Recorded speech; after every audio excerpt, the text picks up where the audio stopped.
Good morning. இன்றைக்கி வந்து Saturday, அதாவது சனிக்கிழமை. தளிகை போடுறது அப்படிங்கிறது வந்து ஒரு நாள் இன்றைக்கி. அதே மாதிரி எள்ளில் வந்து விளக்கேற்றுவாங்க. அதாவது ஹிந்துஸில் வந்து அது கொஞ்சம் செய்வாங்க. அதுக்கப்புறம் சில பேர் வந்து தர்ப்பணம் கொடுக்குறவங்க அப்படின்னு நினைக்கிறவங்க இந்த சாதத்தில் இல்லைன்னா சில அரிசி சாதமாக வைப்பாங்க. அப்படி இல்லைன்னா குக் பண்ணாமல் வெறும் அரிசியில் எள்ளு, கருப்பு எள்ளு கலந்து அது வந்து காகத்துக்கு வைப்பாங்க. காக்கா வந்து எப்படி சாப்பிடுவோம் அந்த அரிசியை, அதனால் அது அப்படியே எப்படி போயிடும், வேஸ்ட் ஆகிடும். இல்லை எறும்போ ஏதோ ஒரு ஜீவராசியை சாப்பிட்ற அளவுக்கு இருக்கும்னு வைங்க, அது தண்ணியில் கரைச்சி விட்ருவாங்க. எந்த நீர்நிலை இருக்கோ அதில் ஒன்று கிணறு இருக்கும், இல்லை அருவி இருக்கும், இல்லை அதாவது குளம், அந்த மாதிரி குட்டையிலலாம் கரைக்கக்கூடாது. நல்ல நீராக இருக்கணும், தெளிந்த நீராக இருக்கணும். அதை வந்து நம்ம சமர்ப்பிக்கிறோம். நம்மளுடைய முன்னோடியாக போனவங்களுக்கு, ஆன்சிஸ்டர்ஸாக இருந்தவங்களுக்கு, நம்மளுடைய வம்ச வழி வந்தவங்களுக்கு அதை வந்து நம்ம நேராக பார்க்க முடியாது. பட் வந்து நம்ம அதை வந்து சிம்பிளாக வந்து செய்வாங்க. சாட்டர்டே அன்றைக்கி நான்வெஜ் சாப்பிட மாட்டாங்க. அதை வந்து ஒரு விஷயமாக வந்து செய்வாங்க. அதை கோயில்களில் தான் போய் பண்ணணுமான்னு இல்லை, வீட்டிலையே வந்து செய்யக்கூடிய ஒரு விஷயம். அது வந்து ஆத்ம திருப்தி இருக்கும். நம்மளுக்கு வந்து ஏதோ நம்ம வந்து ஒரு செஞ்சோம், அவங்கள நினச்சி அவங்களுக்காக வேண்டுதல்களை, அவங்களுக்கு எந்த வழியில் அவங்களுக்கு தேவையானதாக இருக்கும் அப்படிங்கிறது தெரியாது. நம்மளால் என்ன பண்ண முடியுமோ அதை வந்து நம்ம செய்கிறோம். காக்கா மாதிரி எல்லா இடத்துலையும் பறந்துட்டு இருக்க முடியாது, கிளி மாதிரி எல்லா இடத்துலையும் போய் உட்காந்து சொல்லிட்டு இருக்க முடியாது, புறா மாதிரி எல்லா இடத்துலையும் போயிட்டு சுற்றி வந்துட்டு இருக்க முடியாது. அதனால் வந்து இந்த விஷயத்த வந்து செய்வாங்க மனுஷனாக இருக்கவங்க. இன்றைக்கி இந்த குபேர விளக்கு ஏற்றுறது எவ்வளோ விசேஷமான ஒரு விஷயம் அப்படிங்கிறத சொல்கிறேன். சில பேர் வெள்ளிக்கிழமை ஏற்றுவாங்க, சில பேர் சனிக்கிழமை ஏற்றுவாங்க, சில பேர் ஞாயிற்றுக்கிழமை ஏற்றுவாங்க, சில பேர் தினைக்குமே ஏற்றுவாங்க. அது வந்து அவங்கவுங்களுடைய இந்த பிரார்த்தனையோட இதை பொறுத்து. அட்லீஸ்ட் வாரத்தில் ஒரு நாளாவது ஏற்றுறது நல்லதாக இருக்கும் அப்படின்னு நான் நினைக்கிறேன். இது வந்து என்ன விசேஷம், அதாவது இது தான் கரெக்டு அப்படின்னு நான் சொல்லலை, இதுதான் எல்லோரும் ஃபாலோ பண்ணணும்னு சொல்லலை. நான் எதை பிலீவ் பண்ணேன், எது வந்து நம்புகிற மாதிரி இருக்குது, நம்பணும்ல. நம்ம செய்கிறதுக்கு முன்னாடி நம்பிக்கை இல்லாமல் எதையும் நம்ம ஒரு விஷயத்த செய்ய முடியாது. அதை நம்புகிற மாதிரி இருந்தால் நம்ம வந்து அதை நம்பிக்கையை அதை வந்து பின்பற்றுவோம். அதுக்காக ஒரு விஷயம் வந்து உங்களோட பகிர்ந்துக்கிறாங்க. ஸோ இந்த விளக்கு வந்து இருக்குது, ஓகேவா? இந்த விளக்கில் வந்து நம்மளுக்கு சக்கரத்தோடைய ஒரு இதுவும் இருக்குது. அதுக்கப்புறமா இந்த சங்குக்குண்டான ஒரு விஷயமும் இருக்குது. இது ரெண்டும் வந்து ஐக்கியப்படுறதுக்கு உண்டான அந்த சூளை மாதிரி இருக்கிறது. ஆனால் இது ரெண்டுமே வந்து இதோட அட்டாச்சாக இருக்குது. இதை வந்து நேரான ஒரு நாமமாக போடுவாங்க, நிறைய இதில் நீங்கள் பார்த்துருப்பீங்க. இல்லைன்னா வந்து சில பேர் வந்து இப்படி போடுவாங்க. முகம் வந்து கவர் பண்ணியிருக்க மாதிரி இருக்கும், விழிகள் மட்டும் கொஞ்சம் தெரிஞ்ச மாதிரி இருக்கும். முகத்தில் வந்து திருமால் அப்படின்னு சொல்லும் போது இது கவரான மாதிரி இருக்கும். பட் இது வந்து எப்படி சில பேருக்கு இதை பார்க்கும்போதே பிடிக்காது. இதை வந்து ரொம்ப ஐயங்காருங்க, பிராமின்ஸு இதெல்லாம் வந்து ரொம்ப ஒரு பெரிய இது பண்ணிகிட்டு இருக்காங்க அப்படின்னு சொல்லிட்டு சொல்லுவாங்க. அதாவது நான்வெஜ் சாப்பிட்றவங்கெல்லாம் இதை பின்பற்றக்கூடாது அப்படிங்கிற மாதிரி. உங்கள் வீட்டில் நீங்கள் வச்சு பின்பற்றுறது, அது நம்பிக்கையாக நீங்கள் ஃபாலோ பண்ணிங்கன்னா அசிங்கப்படுத்தாமல், அது வந்து உங்களுக்கு நல்ல விஷயங்களாக அமையக்கூடும். இதில் என்னென்னா, இதுக்கு வந்து சக்கரத்தாழ்வார் அப்படிங்கிறத சொல்லுவாங்க. ஏன்னா சக்கரத்துக்கு உண்டான ஒரு விஷயம் இதில் இருக்குது அப்படின்ட்டு. இதோடைய இன்னொரு புறம் வந்து ஸ்டார் மாதிரியான ஒரு இது இருக்கும். ஸ்டாருக்கு உண்டான ஒரு இது இருக்குது. இப்போது இதை வந்து நம்ம எப்படி இதில் ஃபுல்லாகவே நெய்யோ இல்லைன்னா வந்து இந்த விளக்கு ஏற்றுற நல்லெண்ணெய், இல்லைன்னா ஒரு 5 எண்ணெயை சேர்த்தாப்புல ஏற்றுவாங்க. ஒவ்வொரு விளக்குக்கு அந்த மாதிரி சில விஷயங்களில் வச்சு பண்ணுவாங்க. பட் நான் இதில் என்ன பண்ணணுங்கிறது நான் சொல்கிறேன். இப்போ இந்த மாதிரியான ஒரு விளக்கு இருக்கும் போது இதில் வந்து நீர் சேர்க்கறது தான் வந்து சரியான ஒரு அமைப்பாக இருக்குது. இதில் நீர் சேர்த்து எங்கேயாவது விளக்கு எரியுமா அப்படின்னா, நீர் சேர்த்து விளக்கு எரியாது. ஆனால் நீருக்கு உண்டான தன்மை இதில் கண்டிப்பாக கூடணும். இதில் வந்து ஐக்கியப்படணும், இதில் வந்து கூடணும். இதில் என்ன, இது சக்கரத்தில் வந்து நம்ம பயாலஜிக்கலாக சொல்லக்கூடிய ஒரு விஷயம், இல்லைன்னா வந்து ஒரு ஃபிசிக்கலான ஒரு attribution with man or woman அப்படின்னு சொல்லணுன்னா, இது வந்து விழிகளுக்கு உண்டான ஒரு அங்க புலப்பாடாக நம்மளுக்கு தெரியும். இதை பார்க்கும்போது உங்களுக்கு விழிகள் இருக்குல்ல, நம்ம கண்களுக்கு உண்டான அந்த கருமைய தவம் சொல்லுவாங்க. அதை வந்து சில பேர் உமனுக்கு இருக்கக்கூடிய கருவறை வயிற்றில் வளர கூடிய குழந்தைகளுக்கு உண்டானது அப்படின்ட்டு அவங்களுக்கான ஒரு ஐதீகமாக சொல்லுவாங்க. பட் மனுஷனாக இருக்கிறவங்க எல்லாருக்குமே கண்கள் தேவை இல்லையா? கண்களில் இது புலப்படக்கூடிய ஒரு விஷயங்களாக இது வந்து நம்ம பார்க்குறோம்.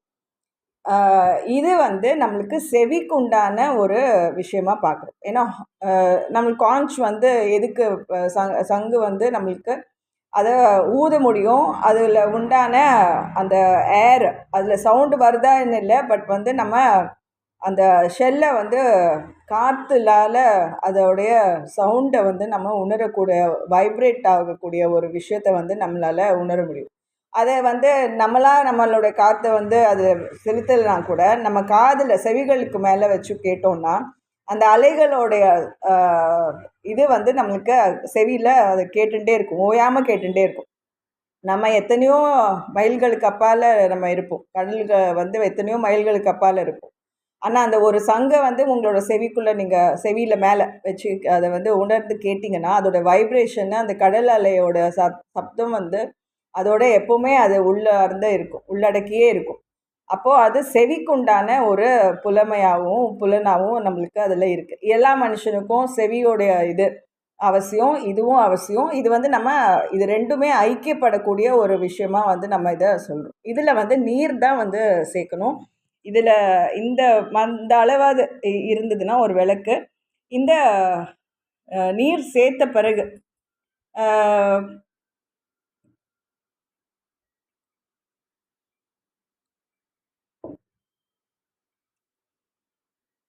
இந்த மாதிரி ஒரு விளக்கை வந்து நம்ம இதோட நடுவில் வச்சுக்கலாம். அதாவது இந்த நீருக்கு மேலே ஒரு விளக்கு, இதை வந்து நம்ம குபேர விளக்கு அப்படிங்கிறத சொல்லுவோம். குபேர விளக்கு சில பேர் வீட்டில் எவ்வளோ பெருசாக இருக்கும். எங்கள் வீட்டில் வந்து பாருங்கள் அவ்வளோ பெரிய குபேர விளக்கு இருக்குது அப்படின்னு.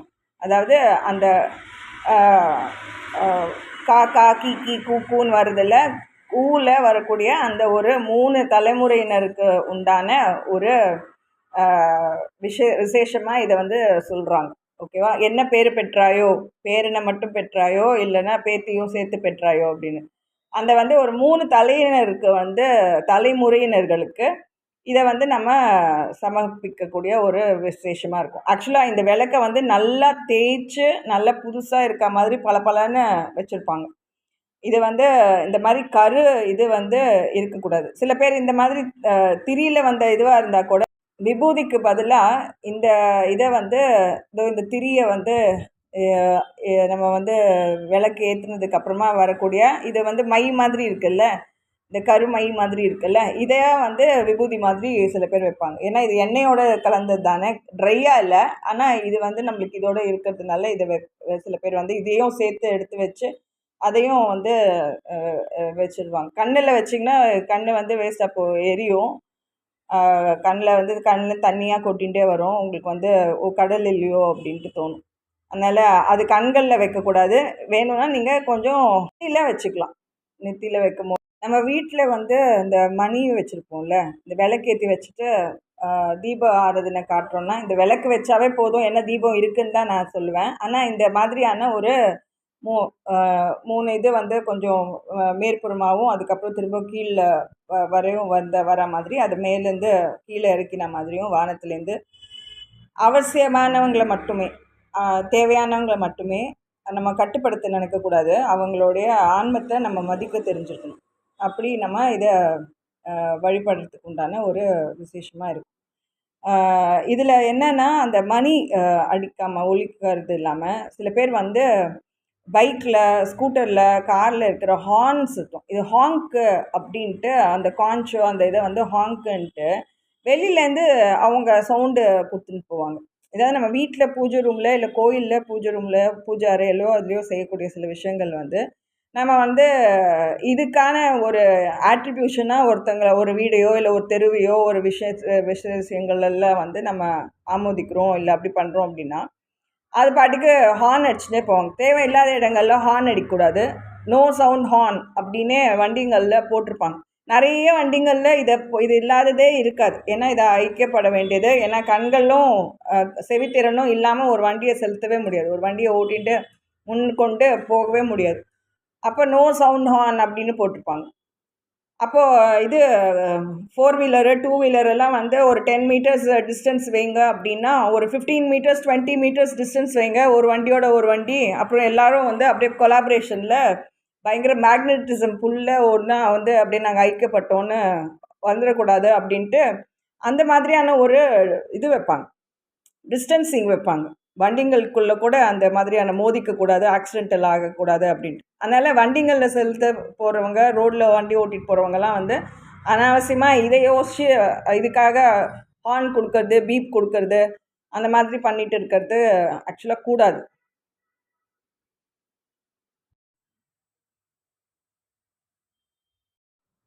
இந்த இது வந்து எவ்வளோ பெருசாக நான் வச்சுருக்கேன் பாருங்கள். இதை வந்து ஆக்சுவலாக குழந்தைங்களுக்கு அந்த மை வைக்கும் போது திருஷ்டிக்காக வைப்பாங்க. இதோ இங்கே வைப்பாங்க, இல்லை இங்கே வைப்பாங்க. அப்படியே கரும்புள்ளி செம்புள்ளி குத்துற அளவுக்கு கிடையாது. ஒரு சின்னதாக வந்து ஒரு இதை வந்து வச்சுப்பாங்க. சில லேடிஸ் வந்து பார்த்தா குங்குமமே இவ்வளோ பெருசாக போட்டு வச்சுருப்பாங்க. இது வந்து நம்மளுக்கு அந்த ஒரு ஆகினையை வந்து நம்ம இதை ஒரு ஷீல்ட் பண்ணி வச்சுருக்க மாதிரியான ஒரு சென்ஸ் இருக்கும் நம்மளுக்கு. அது தேவையாக இருந்தால் அது வைக்கலாம். இதுவே நம்மளுக்கு பாரமாக இருந்தால் இதை வந்து இப்படி வைக்க வேண்டியதில்லை. இன்னொரு ஒரு விஷயம் என்னன்னா, நம்ம அந்த விளக்கு தீபம் ஏற்றும் போது அந்த ஜுவாலை வந்து ரொம்ப மென்மையானதாகவும் இருக்கணும். அப்படியே தீப்பந்த மாதிரி அப்படியே தக தக தகன்னு அது பற்றின்ட்டு அது ஃபுல் திரியும் வந்து இதாகணும்னு இல்லை. அந்த ஃபுல் திரியும் வந்து மொத்தமாக ஒரு சமயம் நம்ம விளக்கு ஏற்றுறோம் அப்படின்னா அது ஃபுல் திரியும் கருக்கணும்னு அவசியம் இல்லை. அந்த அந்த முனையில் இருக்க திரியில் வந்து ஒரு 10 நிமிஷமோ 5 நிமிஷமோ ஒரு ½ அன் ஹவரோ நம்ம எத்தனை நேரம் வந்து வேண்டுதலில் இருக்கோமோ அந்த அளவு மட்டும் இது பண்ணிவிட்டு கொஞ்சம் நேரம் நம்ம கதவை திறந்து வச்சு அதுக்கப்புறம் ரொம்பவும் அந்த தண்ணி வந்து ஹீட்டை தகதகன்னு கொதிக்க ஆரம்பிக்கும். விளக்கோட அந்த எண்ணெயில் ரொம்ப நேரம் அந்த இதாக இருந்ததுன்னா அந்த ஜுவாலை வந்து ரொம்ப மென்மையான தீபமாக இருக்கும் போது நம்மளுக்கு ஒரு ரொம்ப நல்லா இருக்கும். இது ரொம்பவும் அப்படியே ஒரு வீறிட்டு பத்தின்ட்டு போகிற மாதிரி அது இருக்கக்கூடாது. அது வந்து கம்மி பண்ணணும். இல்லைன்னா விளக்கெல்லாம் கூட அது இதாகும், அதாவது கருப்பான ஒரு இது ஆகும். தேய்ச்சி எடுக்கிறது நம்மளுக்கு கஷ்டமாக இருக்கும். தண்ணி வந்து ரொம்ப சூடாகாமல் அதை வந்து நம்ம குளிர வைக்கிறதுன்னு சொல்லுவோம். இப்போ குளிர வைக்கிறது அப்படிங்கிறது இப்போ நம்மளுக்கு வந்து ஒரு 2 அந்த பஞ்ச பாத்திரத்தில் ஒரு 5 வகையான பாத்திரம் இருக்கும் அப்படின்வாங்க பூஜை தட்டில். அதில் வந்து நம்மளுக்கு இந்த இது வந்து ரொம்ப ஒரு முக்கியமானது. பெல், அதுக்கப்புறம் இந்த இது ஆரத்தி எடுக்கக்கூடிய அந்த ஒரு இது இருக்கும்ல, கற்பூரம் வச்சு ஏற்றுறதுக்கு உண்டானது. அதுக்கப்புறம் வந்து விளக்கு அந்த மாதிரியான ஒரு சில இதெல்லாம் இருக்கும். இதில் வந்து என்ன அப்படின்னா இந்த மாதிரி இருக்கக்கூடிய அந்த ஒரு இது இருக்குல்ல, கிண்டி வேற இது இது வந்து என்னன்னு சொல்கிறாங்கன்னு எனக்கு தெரியல. இதை வந்து இதில் என்ன விசேஷம்னா நம்ம வெறுமனே தண்ணியே ஊற்றி வைக்கலாம். வெறும் தண்ணியே ஊற்றி வச்சு நம்ம வந்து அதுக்கான ஒரு சில இது இருக்கும். அதில் வந்து நம்ம பூஜை முடிக்கும் போது குளிர விடுறதுக்கு இதை வந்து அந்த எந்த வட்டமோ அந்த வட்டத்தில் நம்ம அந்த தண்ணியை நீருக்கு உண்டான ஒரு இதுவாக நம்ம தெளிப்போம், ஆதாரமாக தெளிப்போம். இது வந்து ஆரம்பிக்கும் போதும் சில பேர் நீர் விட்டு தான் ஆரம்பிப்பாங்க. சில பேர் வந்து முடிக்கும் போது அதை வந்து நீர் விட்டு முடிப்பாங்க. 2 சமயமும் பண்ணுறது நல்லதுன்னு நான் நினைக்கிறேன். இப்போ இதில் வந்து நம்ம நீர் இந்த பாத்திரத்தில் வைக்காம பால் வச்சுருந்தோம்னா நம்ம வந்து தயிரோ மோரோ உரமோரெலாம் ஊற்றாமலேயே அது வந்து கெட்டியாயிடும், உரையாயிடும். இதுதான் வந்து இதோடைய விசேஷம் இந்த பாத்திரத்தில். இந்த பாத்திரத்தில் வெறும் நம்ம பால் ஊற்றி வச்சுருந்தோம்னா இது என்ன ஆகும், நம்ம வந்து அது நேரம் ஆயிடுச்சு அதனால கெட்டு போயிடுச்சு அப்படின்னு இல்லை, அது வந்து உறைஞ்சி போயிடுச்சு. அந்த பால் வந்து அதோட தன்மை எப்படி ஆயிடுச்சுன்னா அது உறைஞ்சி போயிருக்கு. அந்த அந்த அந்த பாலை வந்து என்ன பண்ணுவாங்க அப்படின்னா சில பேர் வெண்ணெய் எடுப்பாங்க, நெய்யாக ஆக்கிடுவாங்க. சில பேர் வந்து ஸ்வீட் பண்ணிடுவாங்க. அந்த பால்லையே வந்து ஸ்வீட் பண்ணுறவங்க மில்க் ஸ்வீட் அப்படி தான் பண்ணுவாங்க. இல்லைன்னா இதை வந்து வெண்ணெய் ஆக்கி நெய் ஆக்குவாங்க. ஸோ அப்போ இந்த பாத்திரத்தில் நம்ம கடைசியாக அந்த இதை குளிர வைக்கணும் அப்படின்னு நினைக்கும் போது இதுலேருந்து 1 ட்ராப் 2 ட்ராப் வந்து அந்த தீபத்தில் நம்ம விட்டு அதை குளிர விட்டுடலாம். நம்ம வந்து சில பேர் வந்து பூவால் அதை இது பண்ணுங்கன்னுவாங்க, புஷ்பம் வந்து கரகும். இல்லைன்னா அந்த தீபத்தை வந்து எண்ணெயிலே செலுத்திடுங்க அப்படின்வாங்க. ஆனால் இதுலேயே வந்து நம்ம ஒரு ட்ராப்போ 2 ட்ராப்போ அந்த தண்ணியில் இது பண்ணோம்னா அந்த தகிப்பும் அந்த எரிச்சலாக இருக்கும்ல அந்த திரியோட முனை வந்து குளிரும். அதுதானே ஆப்வியஸான ரீசன். அப்புறம் இந்த ஒரு இதில் வந்து என்னன்னா இதில் வெறும் மஞ்சள் போட்டு சில இது வைப்பாங்க. இல்லைன்னா வந்து பால், இதில் வந்து தண்ணி வைக்கிறாங்கன்னா இதில் வந்து பால் வைப்பாங்க, இல்லைன்னா இதில் தண்ணி வைக்கிறாங்கன்னா இதில் பால் வைப்பாங்க. ஸோ இந்த 2 பாத்திரத்துலேயும் வந்து எதில் தண்ணி வைக்கிறோம் எதில் பால் வைக்கிறோம் அப்படிங்கிறது ஒரு விஷயம். இதை வந்து நம்ம வீட்டில் இருக்கவங்களே பிரசாதமாக குடிச்சிடலாம். ஆக்சுவலாக இதை எப்படி தீர்த்தம்னு நம்ம சொல்லி இதை தீர்த்தத்தை வந்து நம்ம இது எடுக்கணுமோ அதே மாதிரி இந்த பாலை வந்து வீட்டில் இருக்கிற சின்ன அதாவது அது கெடுதலாகிறதுக்கு முன்னாடியே அதை வந்து உரையாக இருந்ததுன்னா அதை வந்து நீங்கள் வேற ஒரு இது பண்ணணும். எப்படி அது வேற ஒரு அந்த நெய்யோ அந்த மாதிரி ஏதாவது ஒரு பதத்தில் கொண்டு வந்த பிறகு தான் சேர்த்துக்க முடியும் ஆகாரமாக. இல்லை பால் நல்லாவே இருக்க வரி இருந்ததுன்னா அப்போ வந்து அதை நம்ம செய்யலாம். அப்போது இதை வந்து பச்சையான காய்ச்சாத பாலாக இல்லாமல் காய்ச்சின பாலை ஊற்றி வைக்கும்போது கெடாது அப்படின்னு வைப்பாங்க. கற்பூரம், பச்சை கற்பூரமோ அது ஏலக்காயோடதோ அது மாதிரி வெல்லமோ அந்த மாதிரி ஏதாவது ஒன்று இனிப்புக்கு சேர்ப்பாங்க. இல்லைன்னா வெறும் பால் வைக்கிறதால வச்சுக்கோங்க. அதை வந்து உங்களுக்கு வயிறு எரிச்சல் அந்த மாதிரியான ஏதாவது இருக்கும்போது இது ரொம்ப ஒரு நல்லதாக இருக்கும். சில பேருக்கு இது வேணாம் குமட்டிட்டு வருது தண்ணி கொடுங்க தீர்த்தம் கொடுங்க போதும் அப்படின்னாங்க. அவ்வளோதான் இதில் ஒரு வழிபடுதலுக்கு உண்டான ஒரு விசேஷம். இதை சாட்டர்டே பண்ணுறோமா, சண்டே பண்ணுறோமா, மண்டே பண்ணுறோமானா வீட்டில் இருக்கவங்க எல்லா நாளும் பண்ணுவாங்க. ஏதாவது ஒரு நாள் மட்டும்தான் வீட்டில் இருக்காங்க, வீட்டுக்கு உண்டான சிந்தனைகளுக்குள்ள அதுக்கு உண்டான ஒரு விஷயங்களை கவனிக்கிறாங்கன்னா வீட்டில் வாரத்தில் ஒரு நாள் பண்ணால் கூட அது வந்து அவங்களுக்கு நல்லதாக இருக்கும். இதில் வந்து வேண்டுதலுக்குரிய பலன் எப்படி இருக்குது அப்படிங்கிறதுக்காக ஒரு சின்ன இது அனெக்டோட் தான். ஒரு முச்சந்தியில் பிள்ளையார் தான் நம்ம அடிக்கடி பார்த்துருப்போம். முச்சந்தியில் யார் இருப்பா? முச்சந்தியில் பிள்ளையார் தான் இருப்பாங்க அப்படிங்கிறது அது ரொம்ப வந்து எல்லாருக்குமே பழக்கமான ஒரு விஷயம். அவர் இப்படி வழிகாட்டுறாரா இல்லை இந்த பக்கம் வழிகாட்டுறாரா அப்படின்ட்டு. அது வந்து 3 வழி பாதையாக இருக்கும். அப்போது நேராக வரவங்க லெஃப்ட்டு திரும்புகிறாங்களா ரைட்டு திரும்புகிறாங்களா அப்படின்ட்டு. இங்கே ஒரு கோயில் இருக்குது, ஒரு புராதனமான ஒரு கோயில், ஆதிபுரீஸ்வரர் கோயில். அங்கே வந்து டிரான்ஸ்ஃபார்மர்ஸ் இருக்குது. அதாவது பவர் சப்ளை பண்ணக்கூடிய பழைய காலத்தில் இருந்த ஒரு டிரான்ஸ்ஃபார்மரும் இருக்குது. ஏன்னா அது பழமையான கோயில்னு நிரூபிக்கிறதுக்காக அந்த பழமையான டிரான்ஸ்ஃபார்மரையும் வச்சுருக்குறாங்க. இப்போ இருக்கக்கூடிய ஜென்ரேஷன்ஸில் இருக்கக்கூடியவங்களுக்கு உண்டான அந்த புதிய டிரான்ஸ்ஃபார்மரையும் அங்கே வச்சுருக்குறாங்க. கோயில் வந்து ரொம்ப பெரிய கோயிலெலாம் இல்லை, அப்படியே மதில் சுவரெல்லாம் எழுப்பி அப்படியே அந்த புறவழியில் வந்து வழிபடக்கூடிய இதுவாகவும் உட்புறத்தில் வழிபட உள்ளே போய் பாரு உள்ள உட்பிரகாரத்தில் இருக்கக்கூடிய நிலையாகவும்ன்ட்டு ரொம்ப பெரிய பிரமாதமான ஒரு பயங்கரமான ஒரு இதெல்லாம் இல்லை. ஆனால் இப்படி வரும்போதே நம்மளுக்கு வந்து வழிபடக்கூடியவங்க வண்டியிலையோ இல்லை நடப்படி வரக்கூடியவங்க ஒன்று லெஃப்ட்டு திரும்பி போவாங்க இல்லை ரைட் திரும்பி போவாங்க. அப்படி தான் வழிபடக்கூடிய அந்த ஒரு நிலையாக இருக்குது அந்த இடம். இப்போது நம்ம அங்கே கடந்து போகிறோம், ஒரு இடத்த கடந்து போகிறோம், ஒரு கோயிலுக்கு உண்டான ஒரு ஸ்தலம் அங்கே இருக்குது. நம்ம வேண்டுதலில் வேண்டுவோம். பலன் கிடைக்குதா பலன் கூடுமா கூடாதா அப்படிங்கிறது நம்மளுக்கு வந்து வேண்டுதலை பொறுத்து தான் இருக்குது. அப்போது ஒவ்வொரு ஸ்தலம் போகும்போது இந்த இடத்துல என்ன விசேஷங்க, என்ன வேண்டுதலுக்கு வந்து வைக்கணும், முன் வைக்கணும் அப்படின்னு சில பேர் கேட்டறிஞ்சு போவாங்க புதுசாக போகிறதா இருந்தால். அதே இடத்துல வாழ்கிறவங்களா இருந்தால் அவங்களுக்கு பழகி போயிருக்க ஒரு விஷயமா இருக்கும். அவங்களுக்கு வந்து அது அன்றாட சராசரியான ஒரு வாழ்க்கையே அமைஞ்சு போயிருக்கும். இப்போ புதுசாக போய் கேட்க போகிறவங்க வந்து அந்த இடத்துல உங்களுக்கு என்ன தோணுது, அந்த இடத்துல வந்து என்ன வேண்டுதலுக்கு வந்து நீங்கள் நினைக்கிறீங்களோ அதை பண்ணுங்கள்.